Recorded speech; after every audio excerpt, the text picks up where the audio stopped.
كفر الشيخ. فضيلة الشيخ كمال، شايف ايه النهارده في التجمع العظيم ده؟ الحمد لله رب العالمين، خلق فسوى وقدر فهدى وأخرج المرعى فجعله غثاء أحوى، وأشهد أن لا إله إلا الله وحده لا شريك له، وأشهد أن سيدنا ونبينا وحبيبنا وعظيمنا ومصطفانا محمد رسول الله. اللهم صل وسلم وبارك عليك سيدي يا رسول الله. قلت كلكم لآدم وآدم من تراب، إن أكرمكم عند الله أتقاكم. وبعد، فإنني في غاية الفرح والسرور لهذا الجمع من أهلنا وزوينا، وأقول لهم قد حللتم أهلا ونزلتم سهلا، فأنتم على تراب أرض أجدادكم سيدي محمد المغازي، الذي يتصل نسبه إلى الإمام الحسين رضي الله عنه، والذي جاء من شبه الجزيرة العربية إلى المغرب إلى أرض مصر في عهد الظاهر ببرس، ونزل في زاوية سيدي غازي التي تسمى الآن مدينة سيدي غازي. أنا أرحب بهؤلاء، فهم أهلنا وعشيرتنا، فهم أقاربنا، فهم دمنا الذي نمتزج به مع أنفسنا. وأحب أن أعرف الجميع بأن هذه العائلة هي عائلة سعفان، وليس هذا هو اللقب الأخير لعائلة سعفان، فإنما اللقب الأخير لعائلة سعفان هو المغازي، الذي يتصل نسبه إلى الإمام الحسين رضي الله عنه. هذه العائلة عربية أصيلة، تفرع منها عائلات كثيرة. فعلى سبيل المثال تفرع من هذه العائلة عائلة العفيفي على مستوى جمهورية مصر العربية، وعائلة العبد، وعائلة منصور، وعائلة النجار، وعائلة المغربي. ومن هؤلاء كفر سعفان في سيدي سالم، وعزبة العفيفي في سيدي سالم، ودمر الحداد عائلة المغربي سعفان.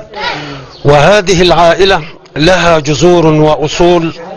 وأنا اليوم إذ أتجه إلى هذه العائلة بعد مرور زمن طويل لم يكونوا يتعارفون على بعضهم، وقد حانت الفرصة اليوم لأن يجيئوا إلى مكان أجدادهم، فهم أبناء سيدي محمد المغازي.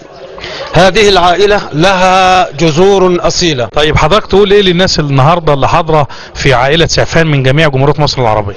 أقول لهم عودوا مرارا وتكرارا للتعارف، فإن هذه صلة رحم، وهذه تطيل العمر. وتعارفوا على بعضكم، فأنتم أبناء رجل واحد. كذلك أيضا هناك الكثير منهم في بلاد أخرى ربما لا يتعارف عليهم، فجدهم الأصيل في طحانوب قليوبية وهو سيدي علي الطحاوي، وله أبناء في هذه البلد يشتهروا بالمغازية، لأن هذه العائلة سعفان أو العفيفي أو دمياطي أو المغربي أو سيد أحمد أو كل هذه العائلات التي تفرعت، فهم من أبناء سيدي علي الطحاوي الموجود الآن ضريحه بطحانوب قليوبية. فضيلة الشيخ، بيعتبر أول مؤتمر لعائلة سعفان في مدينة سيدي غازي، وده شيء احنا لمسناه بالفعل. تقول ايه لباقي العائلات؟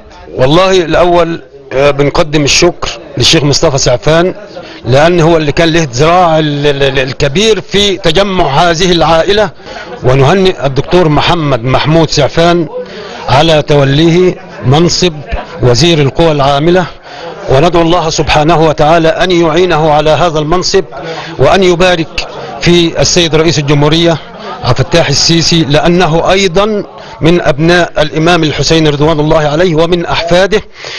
وأدعو الله سبحانه وتعالى أن يبارك في هذا الجمع الذي جاء إلى الذين جاءوا إلى بلاد أجدادهم للتعارف والتآلف والترابط والتآخي.